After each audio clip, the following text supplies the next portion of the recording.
Godspeed to the city streets. We began to feel the fire. Good morning. Aditi Boochi. Peekaboo. Peekaboo. తిను ఇంత మార్నింగే బ్రేక్ఫాస్ట్లు కార్లో చేస్తూ. ఇది నా బ్రేక్ఫాస్ట్.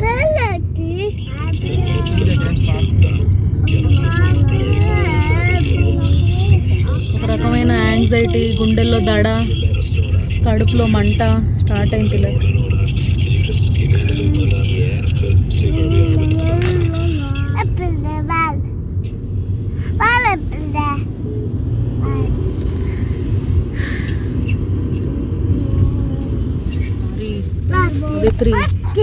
చిట్టల్లి కార్లో జాగ్రత్తగా ఉండు, ఓకేనా? అన్నయ్య నీకు తోడుంటాడులే. అమ్మ నాన్న లోపలికి వెళ్తారు. 3 నేను లోపలికి వెళ్ళి డాక్టర్ దగ్గరికి వెళ్ళి పొట్లోపల బేబీ ఫోటో తీసుకొని వస్తాను నీకోసం, ఓకేనా? ఏం కాదులే, నీకు పొట్లోపల బేబీ ఫోటో చూడవా? బేబీ ఫోటో చూడవా? మరి లోపలికి వెళ్ళి డాక్టర్ దగ్గరికి వెళ్ళి అక్కడ వాళ్ళ దగ్గర పెద్ద మిషన్ ఉంటుంది. ఆ మిషన్ తోటి ఫోటోలు తీస్తారు బేబీకి. సో ఫొటోస్ తీసుకొని వస్తాను, సరేనా? ప్లీజ్ అమ్మా, అర్థం చేసుకోవాలి. చూస్తాను కదా నువ్వు. చూడు, నువ్వు చెప్పు నాన్న, చెల్లికి చెప్పు. ఓకేలే కానీ చెల్లికి చెప్పు నాన్న. చెల్లిని బాగా చూసుకుంటావా? త్వరగా వచ్చేస్తాను, ఓకే? అస్సలు మాట వినలేదు అది 3 బేబీ. ఇంక దీన్ని తీసుకెళ్ళాలి. వాళ్ళు అలో చేస్తారో లేదో కూడా తెలియదు.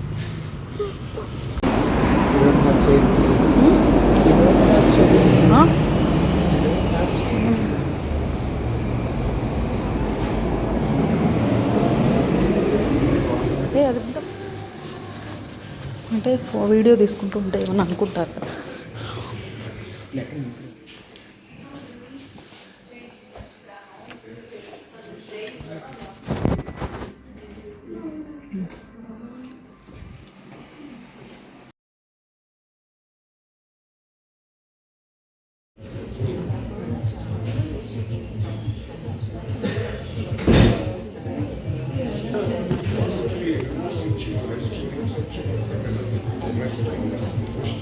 అది 3 హ్యాపీయా? హాస్పిటల్కి వచ్చావు, ఎలా ఉంది హాస్పిటల్?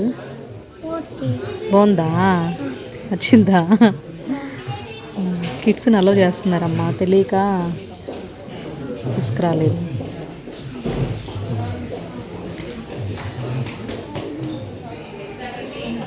అన్నయ్యని మిస్ అవుతున్నావా? నేను కూడా మిస్ అవుతున్నా. పాపం అన్నయ్యని తీసుకురావాల్సింది. చెయ్యి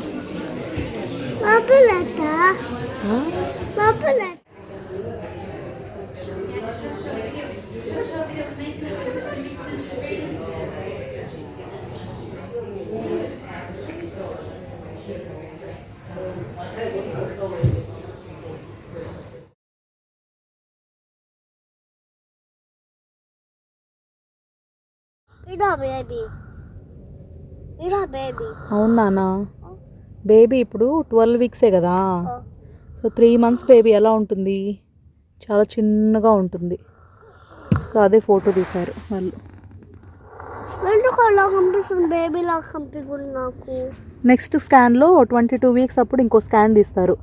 అప్పుడు నీకు కొంచెము ఫేస్ అదంతా కనిపిస్తుంది. ఇప్పుడు టైనీ బేబీ, చిన్ని బేబీ కనిపిస్తుందిగా, లైట్గా కనిపిస్తుందిగా. Are you happy?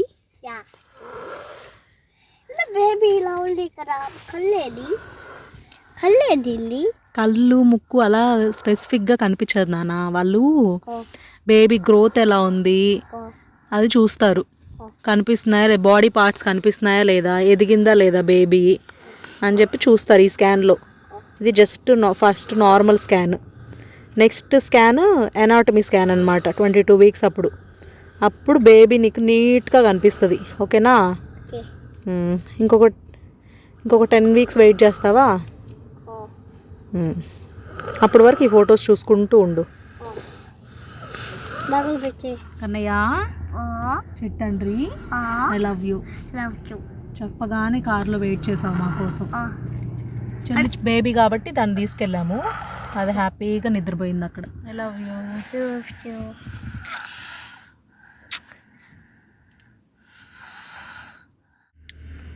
ఈరోజు మేము వచ్చిన హాస్పిటల్కి 3 years బ్యాక్ ఇంకెప్పుడు రాకూడదు అని డిసైడ్ అయ్యాను, కానీ మళ్ళీ ఈ హాస్పిటల్కి రావాల్సి వచ్చింది. ఏంటంటే లాస్ట్ టైం అంటే అదిత్రి పుట్టినప్పుడు నాకు డెలివరీ వరకు బాగానే జరిగింది, కానీ డెలివరీ తర్వాత వాళ్ళు కేర్లెస్గా ప్లసెంటా మొత్తం రిమూవ్ చేయకుండా కొంచెం చిన్న ముక్క అట్లాగే ఉంచేసరికి 1 hour పాటు నాకు కంటిన్యూస్ బ్లీడింగ్ అవుతూనే ఉంది. ఆ తర్వాత మిడ్ వైఫ్ వచ్చి చెక్ చేసి హడావిడిగా అప్పుడు డాక్టర్స్ అందరూ వచ్చి నన్ను ఇమ్మీడియట్లీ సర్జరీ డిపార్ట్మెంట్కి తీసుకెళ్ళి నాకు సర్జరీ చేయాల్సి వచ్చింది. నాకు బేసికలీ సర్జరీస్ ఇవన్నీ అంటే చాలా భయం. అందుకే నేను సి సెక్షన్ కూడా అవ్వద్దు, నార్మల్ డెలివరీనే అవ్వాలి అని చెప్పి నేను అంత నాకు ఎక్సర్సైజ్లు ఇవన్నీ అంత నాకు ఇష్టం లేకపోయినా సరే ప్రెగ్నెన్సీ టైంలో ఖచ్చితంగా మార్నింగ్ లేచి యోగా చేయడం కానీ, తర్వాత వాకింగ్కి వెళ్ళడం కానీ, ఎవ్రీ మీల్ తర్వాత 20 minutes వాకింగ్ చేయడం కానీ, ఇలా నేను పర్ఫెక్ట్గా ఫాలో అయ్యేదాన్ని డైట్ కానీ రొటీన్ కానీ. అలాంటిది సర్జరీ చేయించుకోవాల్సిన సిచ్యువేషన్ నాకు డాక్టర్స్ కేర్లెస్నెస్ వల్ల కలిగింది. నేను సర్లే ఇంకా నేను బాగున్నాను, బేబీ బాగుంది, ఇంకే ఇవన్నీ ఇట్స్ ఓకే అని చెప్పి లైట్ తీసుకున్నాం. అప్పుడు ఈసారి నేను వేరే హాస్పిటల్ చూస్ చేసుకుందాం అనుకున్నాను. ప్రెగ్నెన్సీ కన్ఫర్మ్ అవ్వగానే మేము ఏ హాస్పిటల్కి అయితే వెళ్దాం అనుకుంటున్నామో దానికి కాల్ చేసి అపాయింట్మెంట్ తీసుకోవాలి. వాళ్ళు 12 weeksకి అపాయింట్మెంట్ ఇస్తారనమాట. అదే మన first appointment, first hospital check. So మేము చాలా ఆలోచిస్తూ ఉన్నాం అనమాట, ఏ హాస్పిటల్ చూస్ చేసుకుందాము అది ఇది అని చెప్పి. జీపీని కూడా అడిగాము, అంటే ఫస్ట్ మనం జీపీ దగ్గరికి వెళ్ళి కన్ఫర్మ్ చేసుకోవాలి. సో జీపీ దగ్గరికి వెళ్ళినప్పుడు మేము మిమ్మల్ని ఏం ఫోర్స్ చేయము, ఈ హాస్పిటల్కి వెళ్ళండి ఆ హాస్పిటల్కి వెళ్ళండి అని. మీకు ఏ హాస్పిటల్ నచ్చితే దానికి మీరు వెళ్ళొచ్చు, మీకు ఆ ఫ్రీడమ్ ఉంది అని చెప్పారు. కానీ మేము అడిగాము మీ చాయిస్ అయితే ఏం చెప్తారు అంటే, మేమైతే మీ ప్రీవియస్ డెలివరీస్ ఎక్కడైతే అయ్యాయో అక్కడికే వెళ్ళమని చెప్తాము. ఎందుకంటే వాటి రికార్డ్స్ అన్నీ కూడా వాళ్ళ దగ్గర ఉంటాయి కాబట్టి ఈ టైం మిమ్మల్ని కొంచెము ఎక్కువ కేర్ తీసుకోవడం అలా చేస్తారు అని చెప్పారనమాట. అంటే లాస్ట్ టైం కూడా అదే చెప్పాడు. నాకు first time 3rd degree tear అయింది కాబట్టి సెకండ్ టైం కూడా మీరు ఆ హాస్పిటల్కే వెళ్ళండి, so that first time delivery experiences బట్టి సెకండ్ టైం వాళ్ళు కొంచెం ఎక్కువ కేర్ఫుల్గా ఉంటారు అది ఇదని చెప్పారు. సో అందుకే మేము అది సెలెక్ట్ చేసుకున్నాం. కానీ నాకు సెకండ్ టైం హారబుల్ ఎక్స్పీరియన్స్ వల్ల నేను ఇంకా ఎప్పటికీ ఈ హాస్పిటల్కి రావద్దు అనుకున్నాను. కానీ మళ్ళీ ఈ హాస్పిటల్కి చూస్ చేసుకోవడానికి కారణం అగైన్ జీపీ ఇదే వెళ్తే బెస్ట్ మీకు నన్ను సజెషన్ అడిగితే అని అన్నట్లు చెప్తే ఇంకా సరేలే, ఇంకా ఏదైతే అదైంది. మేము ఎక్కువ కర్మ సిద్ధాంతాన్ని నమ్ముతాము. సరే మన కర్మ ఎలా ఉంటే అలా జరిగిద్దిలే అన్నట్లు ఇంకా మళ్ళీ ఇదే హాస్పిటల్కి రావాల్సి వచ్చింది.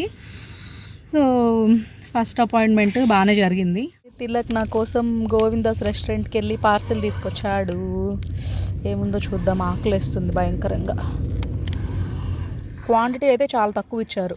కర్రీలు తిలక్ ఇవి పన్నీర్ ఏదో బీన్స్ కర్రీ, రైస్, పప్పు, బ్రోకోలీ ఫ్రై ఉందా లోపల. ఓకే సారీ, ఎలా ఉంది టేస్ట్ చూసావు కదా, ఎలా ఉంది కర్రీ? జాగ్రత్త, కేర్ఫుల్. వీడికి పన్నీర్ కర్రీ అంటే ఇష్టం గోవిందాస్లో. అంటే వాళ్ళు కొంచెం సాత్విక్ స్టైల్లో చేస్తారనమాట. అంటే దేవుడికి ప్రసాదాలు ఎలా చేస్తారో అలాగే చేస్తారు. తారక్ మంచిగా ఉన్నాడు కదా, తారక్ డిజర్వ్డ్ ఎ ట్రీట్ అని. మరి ట్రీట్ ఏమన్నా తేవచ్చు కదా తారక్కి. ఎవరికి కావాలి పన్నీర్? ఎవరికి కావాలి? అది నీకు ఒక బైట్, నీకు ఒక byte. Come on.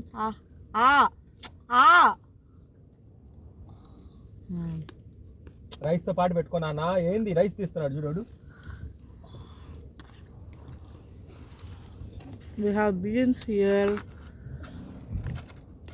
We have broccoli.